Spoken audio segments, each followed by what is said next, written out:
Buenas tardes, hermanos, los saludo en el nombre del Señor. Les invito a que abramos la copia de sus Biblias en el libro del Éxodo, capítulo 20, versículo 16. Éxodo, capítulo 20, versículo 16, y en esta oportunidad vamos a meditar acerca del noveno mandamiento. El noveno mandamiento. Éxodo 20, 16. Y la palabra del Señor dice: no hablarás contra tu prójimo falso testimonio. No hablarás contra tu prójimo falso testimonio. Y yo estaba sintiendo en mi corazón, hermanos, ponerle el siguiente título a nuestro mensaje: hablando verdad en una época de mentiras y engaños. Hablando verdad en una época de mentiras y engaños. Y antes de comenzar con la introducción, hermanos, o parte de la introducción que yo quería hacer para que podamos meditar en este tema, yo quiero recordarles algo antes de comenzar con mi introducción, o esta sería más o menos la introducción de la introducción. En la teología bíblica y en la teología sistemática se hace una distinción en cuanto a la iglesia.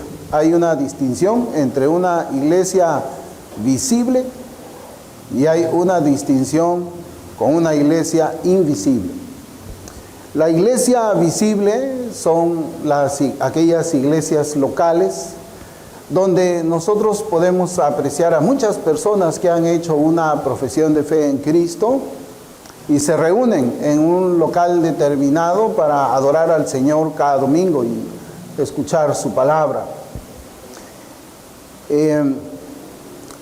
Demas, si recordamos quién es Demas, el hombre que estuvo con Pablo mucho tiempo y lo abandonó para irse al mundo. Demas perteneció a la iglesia visible en un momento. Recordamos quizás a Simón el Mago. Simón el Mago, en el capítulo 8 del libro de los Hechos, él también perteneció a la iglesia visible durante un tiempo. Ananías y Zafira, en Hechos 5, ellos dos, este matrimonio también pertenecía a la iglesia visible, pero ninguno de ellos perteneció a la iglesia invisible. Lo que yo les quiero decir es que, y seguramente ustedes deben haberse encontrado con alguien que ha hablado muy mal del testimonio de algún cristiano, de alguien que pues le ha dicho: pero mira, yo he conocido a una persona que dice que es cristiano, va a una iglesia evangélica, habla groserías, convive con mujeres y cosas semejantes hemos escuchado tal vez, ¿no? Pero esas personas que viven practicando el pecado congregan en iglesias locales, en iglesias visibles. Pero el fruto de su vida es un fruto que definitivamente demuestra que no es de Cristo. O sea, no necesariamente las personas que están congregando en una iglesia local pertenecen al Señor. Esa es la división en la teología bíblica y la teología sistemática. Y es lo que yo quisiera que tengamos en consideración al momento en que yo haga esta introducción, porque el tema que nosotros vamos a tratar, como ya les dije en el título, es el noveno mandamiento, y vamos a llamarle a esta exposición hablando verdad en una época de mentiras y engaños. Y hace 20 años, cuando el Señor me salvó, mi pastor Armando Osorio Huerta, así se llamaba él está ahora en la presencia del Señor. Él me recomendó un par de libros para leer y yo he sido muy asiduo a la lectura siempre, desde los 8 años. Y hubo una parte de un libro que él me alcanzó para que yo leyese que a mí me impactó mucho. Y era una cita, ¿no? La cita decía: el ejército cristiano, más o menos así decía, el ejército cristiano es el único ejército que dispara y entierra a sus heridos nosotros también los dejamos para que se desangren hasta morir en el campo. Fin de la cita. Y esas palabras a mí me impactaron mucho. Me impactaron mucho porque ustedes saben de que yo he servido a mi patria en el ejército cuando yo estaba en mis 20s. Y como soldado, cuando yo escuché estas palabras, las vi que eran contrarias al código de honor y a la camaradería que todo pelotón militar debe tener. Cuando yo entendí, casi al mes de ser salvado por el Señor, que podía o existía una llamada iglesia visible que tenía esa actitud hacia otros hermanos, pues yo me quedé, hermanos, un poco en shock. Y yo decía, pero ¿cómo puede ser posible eso? ¿Cómo puede ser posible que un pelotón militar pueda tener un código de honor más elevado que aquellos que dicen que son hijos de Dios? ¿Cómo nosotros que unidos cantábamos cánticos militares cuando salíamos a hacer nuestro deber, podíamos tener una mayor estima y unidad entre el pelotón que aquellos que cantan himnos, cánticos espirituales y salmos al Señor? ¿Cómo podía hacer eso? Luego, como yo les decía, pues comencé a estudiar las Escrituras y ahí entendí esa diferencia entre iglesia visible e iglesia invisible. Fue allí cuando yo supe de que no todo aquel que ha hecho una profesión de fe es un verdadero creyente, ¿no? Entendí lo que significó la vida de Simón el Mago, la vida de Demas, un hombre que salía a predicar la palabra del Señor junto con el apóstol Pablo, y eso indicaba de que aún hay muchos que están en púlpitos y que están buscando su propia fama y que no les importa, con tal de alcanzar esa fama, mentir, engañar, hablar falso testimonio contra sus hermanos. Cuando yo era del mundo, hermanos, y esto creo que también se los he contado muchas veces, yo estaba sin Cristo también. Yo sabía que existían pues mentirosos, calumniadores, impostores, inventores de males, traidores. Existían personas cínicas, habían personas destructoras de la reputación de los hombres, habían embusteros, farsantes, engañadores. Pero esa clase de gente, hermanos, y yo le voy a decir así, esa clase de gente nunca estuvo alrededor mío mientras yo era mundano. Quizás el círculo de amigos que yo tenía, como a mí me habían enseñado, era muy, muy reducido. Tenía muchos conocidos, pero aquellos que eran parte de un círculo cercano mío no eran así como yo les había mencionado. Esas personas no estaban en mi círculo personal. Yo he llegado a conocer a gente de esa calaña en la iglesia visible. Fíjense lo que les digo. Nunca he conocido esa clase de gente cuando yo he estado en el mundo. ¿Y sabe dónde las he venido a conocer? Cuando el Señor me salva y comencé a asistir a una iglesia evangélica. Era parte de la iglesia visible que, como repito, son falsos hermanos. Tenemos que ver así. Cuando alguien nos habla de esta clase de gente para justificar una vida pecaminosa o para burlarse del Señor, para hacer que el nombre de Cristo sea blasfemado, nosotros tenemos que responder a tal interlocutor. Esa persona no es creyente, no lo es. Puede que vaya a una iglesia, puede que pase la cena del Señor, puede que se haya bautizado, pero ¿quién hizo todo eso? Simón el Mago. Y Pedro le dijo que él estaba en una prisión oscura, separado de la vida, ¿no? El apóstol Pablo menciona esta clase de personas de la misma manera como yo lo hago. Él habla de peligros entre falsos hermanos en 2 de Corintios 11, 26.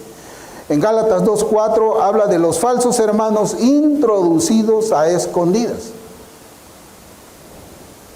Así que lo que yo estoy predicando, hermanos, en esta mañana y de este tema no debe sorprendernos, pero sí debe ponernos en alerta a nosotros.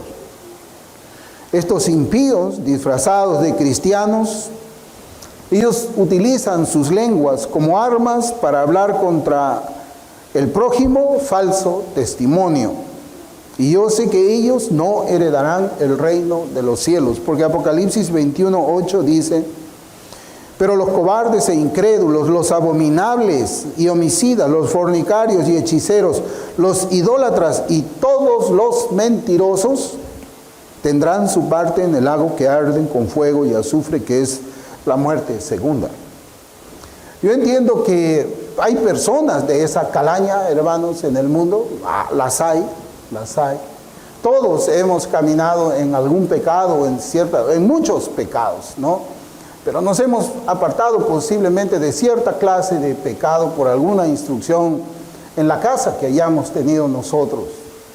Yo no estoy diciendo que alguien así pueda ser cristiano, pero cuando es cristiano se convierte en un santo. Cuando es cristiano deja de ser un difamador. Cuando es cristiano abandona la mentira como un estilo de vida. Cuando es cristiano deja de ser un embustero. Cuando llega a ser cristiano, su corazón es un corazón puro, que lo aparta de cualquier planeamiento de maldad hacia otra persona, sea creyente o no sea creyente. Es eso. Y este texto de Apocalipsis 21:8 que yo he leído nos enseña una promesa de Dios para aquellos quienes mienten sin arrepentimiento ni restitución del mal cometido. Yo quisiera que ustedes también mediten en esta palabra, restitución. Restitución. Hermanos, ¿por qué yo les hablo de restitución? Si yo le robo el reloj a alguien, a alguna persona, ¿cómo hago yo en la restitución? ¿Qué entiende usted por la restitución? En el Antiguo Testamento están las leyes de la restitución. Una restitución significa que yo debo devolverle el reloj que le he robado. Cuando yo le robo, hermanos, un televisor a alguien, ¿cómo es que yo hago la restitución? Tengo que devolverle su televisor. Posiblemente tenga que cumplir cárcel también. Pero cuando yo le robo la reputación a alguien, mire, cuando yo le robo la reputación a alguien, ¿cómo se la devuelvo? ¿Cómo se devuelve? Cuando de mi palabra ha salido calumniar a alguien, ¿cómo es que yo hago restitución ahí? Lo cierto es de que esta promesa, hermanos, que yo encuentro en Apocalipsis 21:8, significa de que a esa clase de personas los veremos aquí en la tierra, en muchas iglesias locales, predicando en muchos púlpitos, mientras ellos corren con sus mentiras venenosas. Pero ¿saben qué? No los vamos a ver en el cielo por toda la eternidad. No los vamos a ver. ¿Y por qué? ¿Por qué yo estoy seguro de eso? Hermanos, porque conozco la Escritura. Y la Escritura ha sido para mí un gran consuelo cuando a mí me ha tocado atravesar esta clase de circunstancias. Abra la Escritura en el Salmo 15, porque es bueno que nosotros también conozcamos bien la Escritura cuando tratamos este tema. Salmo 15.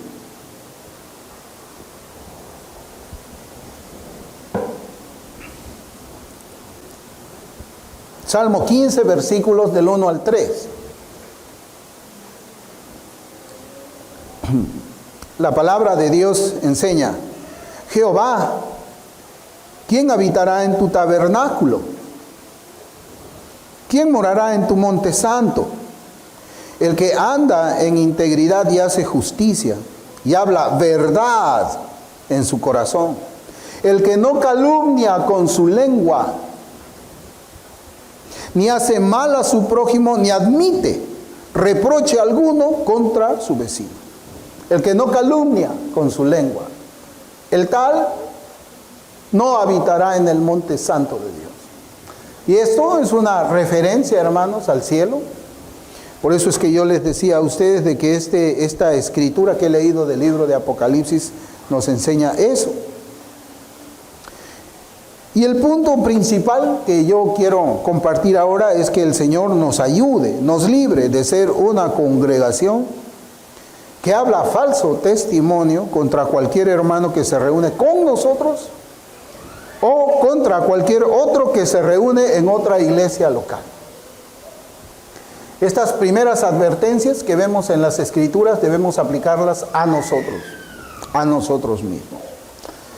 El 9º mandamiento dice: no hablarás contra tu prójimo falso testimonio. Y es un mandamiento facilísimo de comprender aún por una mente que es caída, una mente que no ha sido regenerada. Pero solamente puede ser obedecido por el creyente de una forma espiritual y completa. Solamente un creyente genuino obedece este mandamiento que el Señor nos da. Alguno puede preguntar cual fariseo: ¿y quién es mi prójimo? Porque el mandamiento dice: no hablarás contra tu prójimo falso testimonio. Y ustedes se acordarán de ese fariseo que había encontrado, que el Señor le había relatado la parábola del buen samaritano. ¿Y quién es mi prójimo? ¿Contra quién yo no debería hablar nunca mal testimonio? ¿A quién es a quien yo jamás debería calumniar? ¿Quién es mi prójimo? Bueno, la respuesta es la misma que el Señor le respondió a ese hombre, ¿no? Son todas las personas. Y aún nuestros enemigos. Nunca deberíamos nosotros hablar falso testimonio de ninguna persona, incluyendo nuestros enemigos, nuestros perseguidores, las personas que no nos caen bien, que es raro decir eso en un cristiano, ¿no? Es raro que a un cristiano no le caiga bien algo, ¿no? Son todas esas personas, porque aún nuestros enemigos llevan la imagen de Dios. El Señor nos manda para que practiquemos la verdad, la justicia y la rectitud. Algo, hermanos, que yo suelo repetir continuamente en este púlpito y fuera de él. Y para hacer eso, aquellos que tenemos nuestros oídos abiertos, podemos escuchar hoy las palabras dichas por el Cristo de la gloria en el monte Sinaí. En la versión de la Biblia en lenguaje sencillo dice: no hablen mal de otra persona, ni digan mentiras en su contra. No hablen mal de otra persona, ni digan mentiras en su contra. Y Matthew Henry comenta claramente sobre el espíritu de este mandamiento. Él dice, y comienzo la cita: el 9º mandamiento se preocupa de nuestro buen nombre, del propio y del prójimo. Prohíbe hablar falsamente de cualquier cosa, mentir, hablar con equívocos y planear o pretender engañar en cualquier forma a nuestro prójimo. Hablar injustamente contra nuestro prójimo, dañar su reputación, dar falso testimonio contra él o en la conversación corriente, calumniar, murmurar y andar con chismes, tergiversar lo que se ha hecho, exagerar y pretender de cualquier forma mejorar nuestra reputación, degradando la fama del prójimo. ¿Cuántas veces quebrantan a diario este mandamiento personas de todos los rangos, o sea, personas de todas las clases sociales? ¿Puede un cristiano hacer esto? ¿Puede alguien, de la iglesia visible, seguramente que recordamos a muchos ahora, ¿no? Yo recuerdo a muchos, ¿no? Muchos. Thomas Watson, en su obra Los 10 Mandamientos, él afirma que este mandamiento prohíbe 2 cosas. Primero, verter calumnias sobre nuestro prójimo.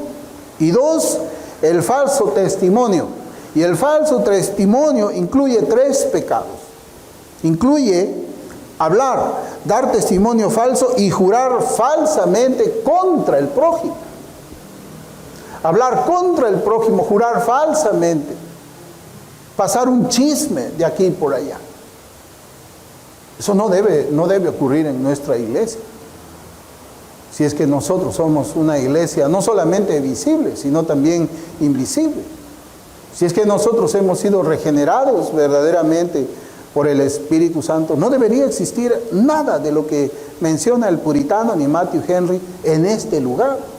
No debería. Thomas Watson escribe lo siguiente: los cristianos sufren habitualmente la amputación de su reputación. Calumniaron a Pablo afirmando que predicaba que era posible cometer una maldad y que un bien se derivara de ello. ¿Y por qué no decir, como se nos calumnia y como algunos cuya condenación es justa afirman que nosotros decimos hagamos males para que vengan bienes? Romanos 3:8. Eso era una calumnia.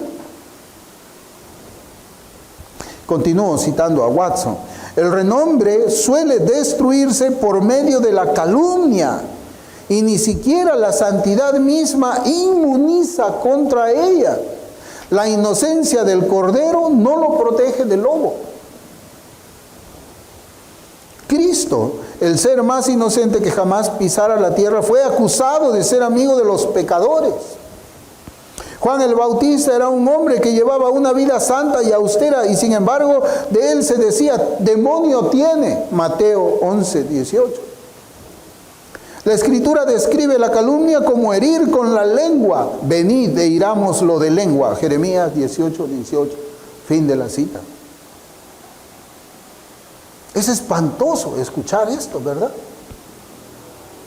¿Cómo es posible que en una iglesia pueda existir siquiera una actitud en el corazón como la que nosotros estamos leyendo de estos puritanos? Las Escrituras nos enseñan que el buen nombre es lo más preciado que tiene un hombre aquí en la tierra.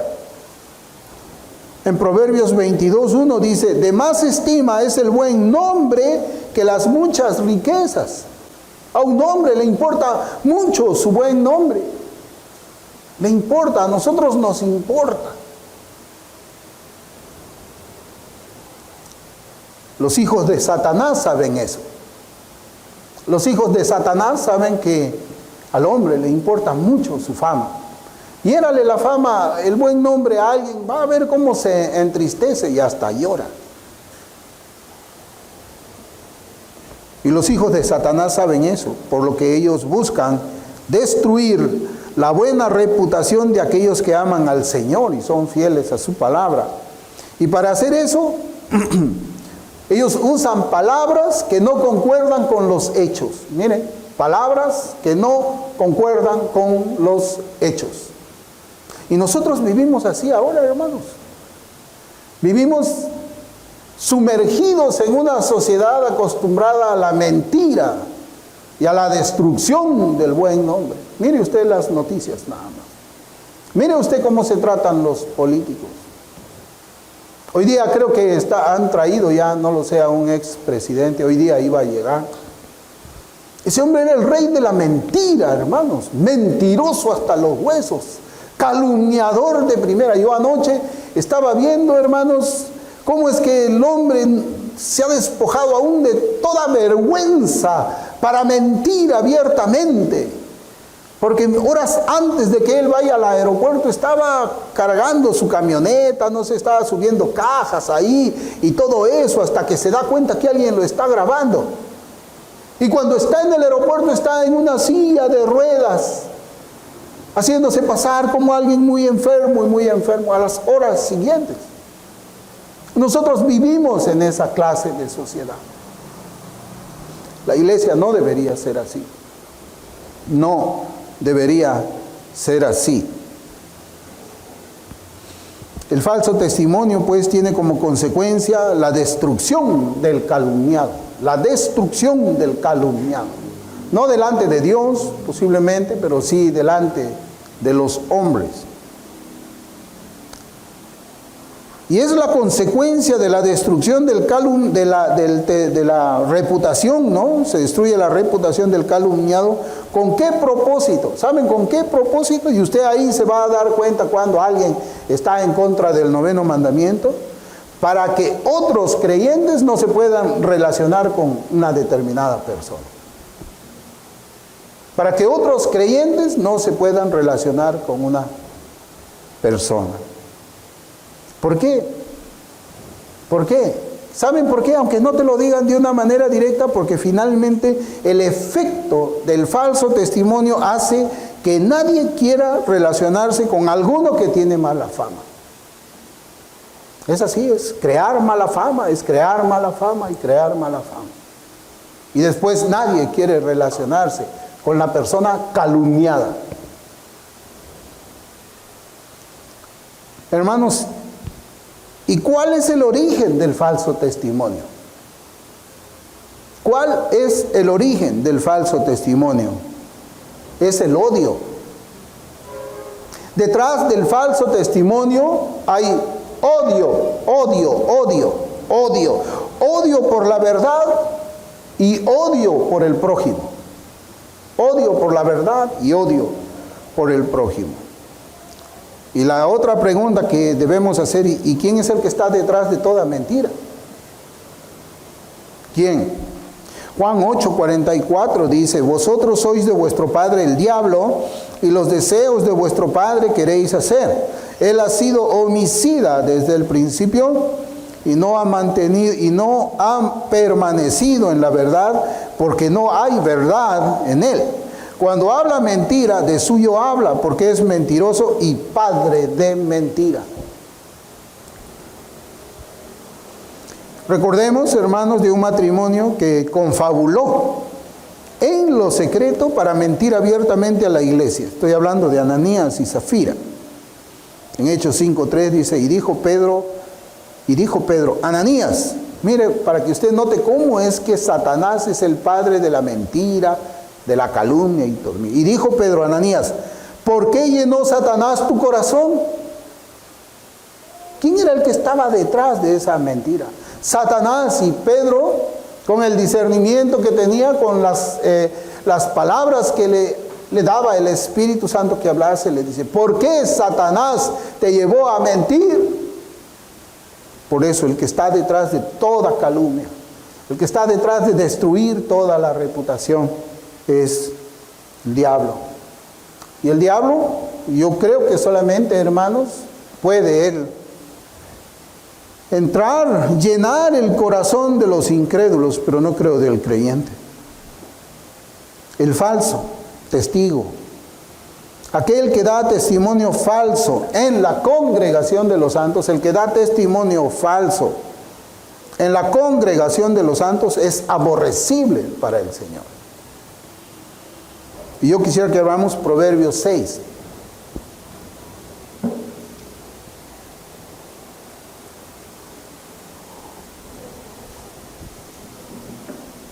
Proverbios 6, versículos del 16 al 19. Y dice la Escritura, 6 cosas aborrece Jehová, y aún 7 abomina su alma: los ojos altivos, la lengua mentirosa, las manos derramadoras de sangre inocente, el corazón que maquina pensamientos inicuos, los pies presurosos para correr al mal, el testigo falso que habla mentiras, ¿y quién más? Y el que siembra discordia entre los hermanos. Esta no debe ser una iglesia, hermanos, en la cual nosotros hablemos a espaldas de alguien, a otro hermano. Porque detrás de esas palabras, ¿quién está? Como ya dije, el padre de toda mentira. Nosotros no debemos, hermanos, recibir chismes, no debemos ser tampoco conductores de chismes. Y si hay algo que nosotros debamos saber, si hay algún pecado en algún hermano, ahí está Mateo 18.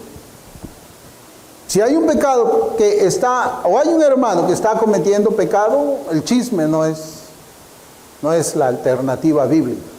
Usted va y lo llama y lo confronta con la Escritura, hermano, usted ha pecado. Y si no le quiere oír, llama a 2 o 3 testigos. Si no quiere oír a los 2 o 3 testigos, lo lleva a la iglesia y la iglesia lo va a excomulgar. El chisme nunca, hermanos, es la alternativa cuando nosotros vemos pecado dentro de la iglesia. La ley moral de Dios No es solamente para los israelitas del Antiguo Testamento.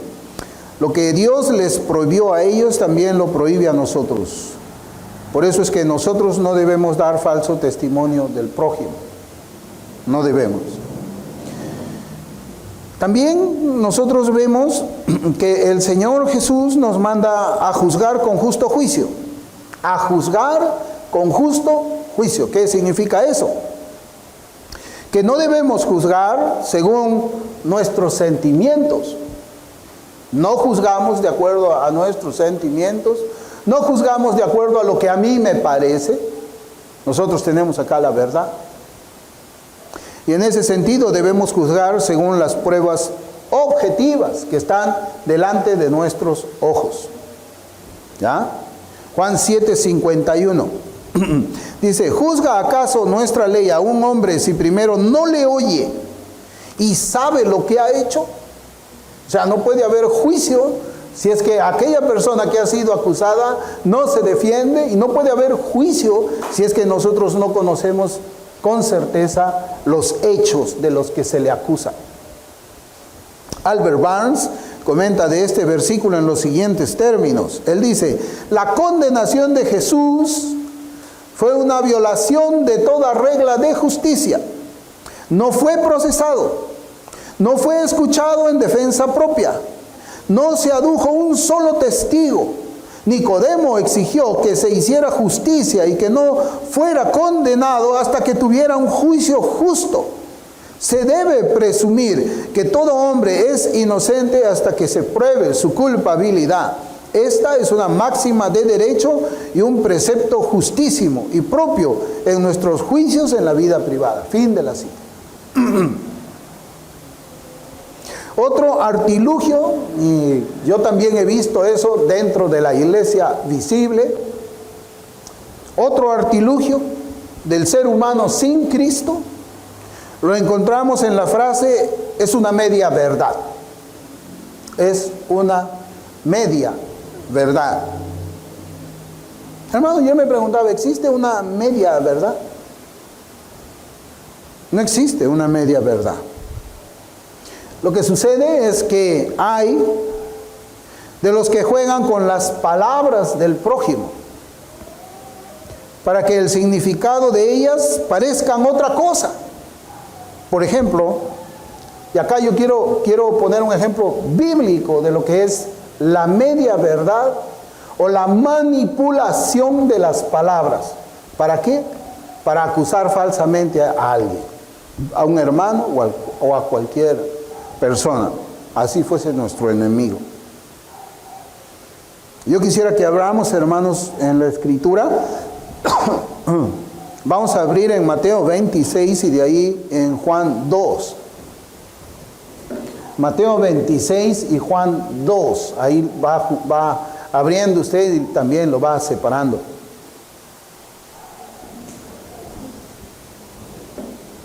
Aquí vamos a ver cómo se manipulan las palabras para que diga algo que nunca dijo la persona.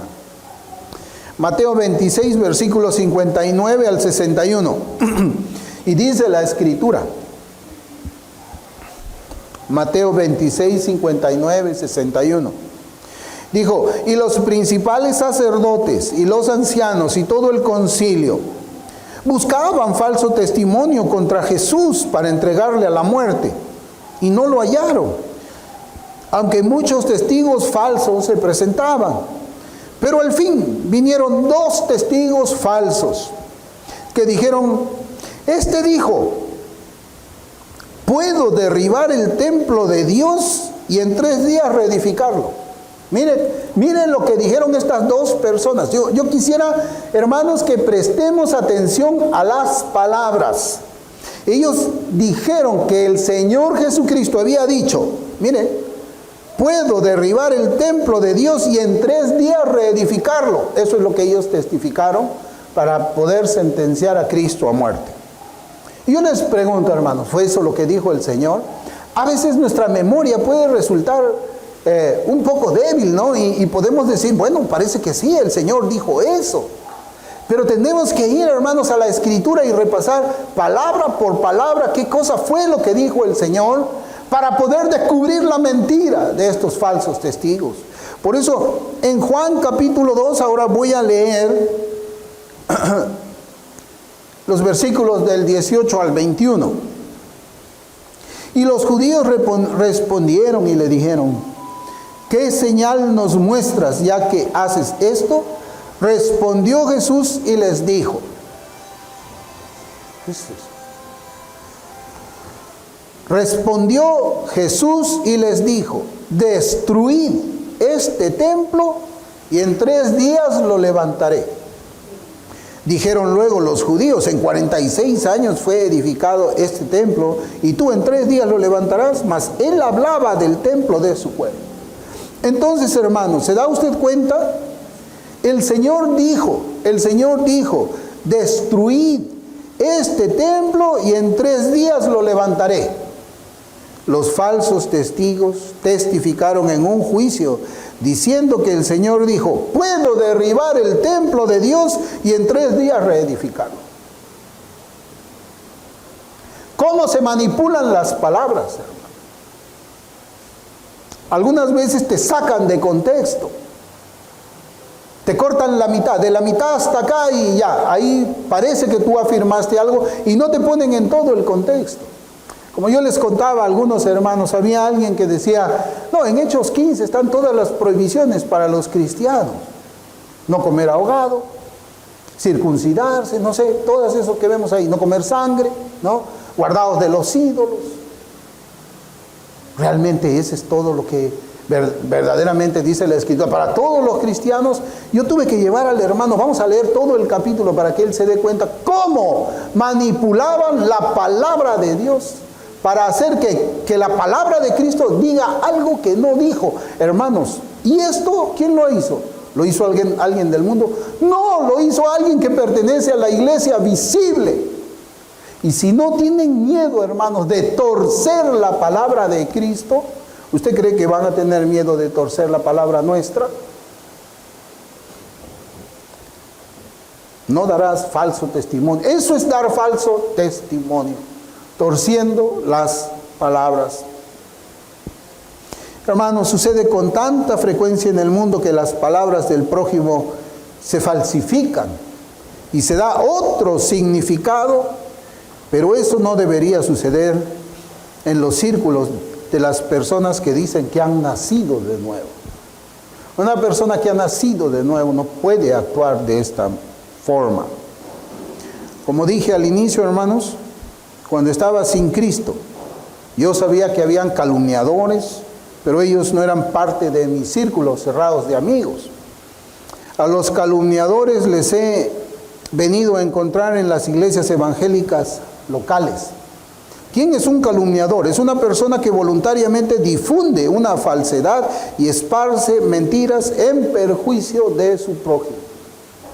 Sí, yo cuando estaba en el mundo, hermanos, mi nombre estaba bien guardado. Es cierto, yo era un borracho. Es cierto, yo escuchaba la música del mundo, me gustaba ir a bailar como al mundo le gustaba, pero nunca se hablaba de mi nombre de la forma como en el mundo evangelical de la iglesia visible hablan. Nunca. Hermanos, toda mentira es aborrecible para Dios, incluidas aquellas que se hablan sin causar perjuicio al prójimo, porque también hay mentiras donde no se causa un perjuicio directo al prójimo. Por ejemplo, las llamadas mentirillas blancas también son pecado delante del Señor. Dios, hermanos, no necesita nuestras mentiras para ayudarnos a salir de nuestras dificultades. Lo incorrecto nunca se vuelve correcto sin importar cuáles sean las circunstancias. Otro pecado también, hermanos, que podemos encontrar aquí es la adulación. La adulación. El que adula, diciendo falsedad, también peca contra el Señor. Salmos 12, 2 al 3 dice: habla mentira cada uno con su prójimo, hablan con labios lisonjeros y con doblez de corazón. Jehová destruirá todos los labios lisonjeros y la lengua que habla jactanciosamente. Eso es mentir. Prometer algo y no cumplir lo que se promete, también es mentir, es engañar al prójimo. El Señor, en su enseñanza acerca de los juramentos o promesas en el Sermón del Monte, Él dice lo siguiente. Y claro, hermanos, yo digo esto porque este mandamiento se ha resumido como no mentirás, ¿no? Pero no es solamente no mentirás. Mateo 5:37, ahí en el Sermón del Monte del Señor dice, pero sea vuestro hablar sí, sí, no, porque lo que es más de esto, de mal procede. Si yo le digo que voy a estar a las 3 de la tarde en un lugar, voy a estar a las 3 de la tarde. Si voy a llegar un poco tarde, yo le aviso, pero voy a ir. Yo no le voy a decir que voy a estar a las 3 de la tarde y ni siquiera salgo de mi casa siendo las 2. Eso es mentir. Eso es prometer algo que no tengo la intención de cumplir. Miren, pero el doctor Martin Lloyd-Jones, yo tengo el libro de él que se llama El Sermón del Monte, y cuando él habla, hermanos, cuando él habla de este versículo, pero sea vuestro hablar sí, sí, no, no, él comenta de la manera siguiente. Él dice, comienzo la cita: uno de los grandes escándalos de la vida de hoy es el enorme incremento de los divorcios y las infidelidades. ¿A qué se debe? A que los hombres han olvidado la enseñanza de Cristo respecto a las promesas y juramentos, respecto a la veracidad, la verdad y la honestidad al hablar. Para nosotros el perjurio es terrible. Nunca pensaríamos siquiera en caer en él. Pero decir mentiras es tan malo como perjurar, porque como cristianos siempre deberíamos hablar en la presencia de Dios. No debemos exagerar ni permitir que los demás exageren al hablar, porque la exageración se convierte en mentira. Produce una impresión falsa en los oyentes. El Espíritu Santo lo ve y lo oye todo, toda exageración, toda mentira insinuada. Lo oye todo y se siente ofendido y afligido. ¿Por qué? Porque es el Espíritu de verdad, Juan 14:17, y cerca de Él no puede haber mentira. Cerca de Él no puede haber mentira. Cerca del Espíritu de verdad no puede haber mentira. Y si nosotros somos cristianos y el Espíritu Santo mora en nosotros, nosotros debemos hablar verdad y no deberíamos permitir que la mentira esté rodeándonos a nosotros, rodeando nuestros oídos, y menos que se siembren en nuestros corazones. Yo les hablaba, hermanos, acerca del reparo, ¿no? ¿Cómo se repara el daño causado por una persona, a una persona calumniada? Cuando yo calumnio a alguien, ¿cómo es que yo reparo eso? Si le robo su reloj, se lo tengo que devolver. Y si en el robo yo se lo rompí, tengo que comprar uno nuevo y devolvérselo nuevo. Eso se llama reparación en la Biblia. Búsquenlo, eso está en el Antiguo Testamento.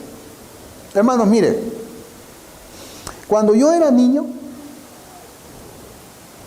en mi casa me enseñaron la maldad de la calumnia y el daño irreparable que produce. La maldad de la calumnia y el daño irreparable que produce. Mi abuela, Abelina se llamaba ella, mi abuela comparaba la calumnia con un saco de plumas que se echaban al viento en los días de ventarrones, y la tarea imposible de recogerlas y volverlas a guardar en el saco. Y ella me decía, la calumnia que sale de la boca ya no tiene vuelta. La calumnia que sale de la boca ya no tiene vuelta, decía ella. ¿Cómo, pues, hermanos, se repara el daño? Bueno, en una iglesia local la persona tendría que públicamente retractarse, pedir perdón, arrepentirse y hablar la verdad, ¿no? Eso no lo hacen, hermano. No lo hacen. Mi esposa y yo en algún momento hemos recibido también un mensaje de una persona que dedicó toda su vida a hablar mentiras de mí, mentiras, mentiras. Y yo le dije, bueno, pues así como públicamente en tu red social tú has dicho todas esas falsedades de mí durante tantos años, ahora pues una semana tú publicas que todo lo que dijiste era mentira. Hermanos, nunca lo hizo. Él ha pensado seguramente que su perdón así por mensaje de texto ya está bien delante de Dios. Nunca lo hizo. Y nunca lo hará, ¿no? Pero yo sé algo de esa persona, ¿no?, que vive en el norte de Perú. Lo estoy de repente, ¿no?, tolerando el sufrimiento que él me ha causado, ¿no? Porque cuando uno es calumniado sufre. Pero ¿saben qué, hermanos? El día que yo muera nunca lo voy a ver. Yo estoy seguro que nunca lo voy a ver.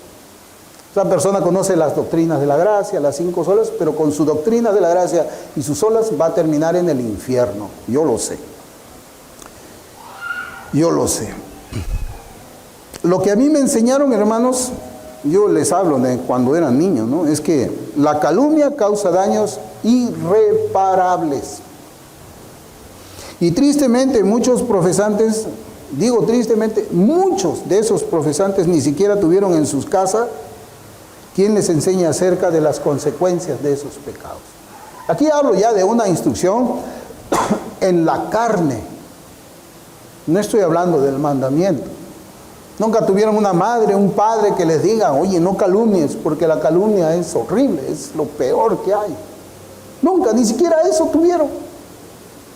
Y cuando llegan al Evangelio y leen la Escritura, el Padre que está en los cielos a través de su palabra dice lo mismo.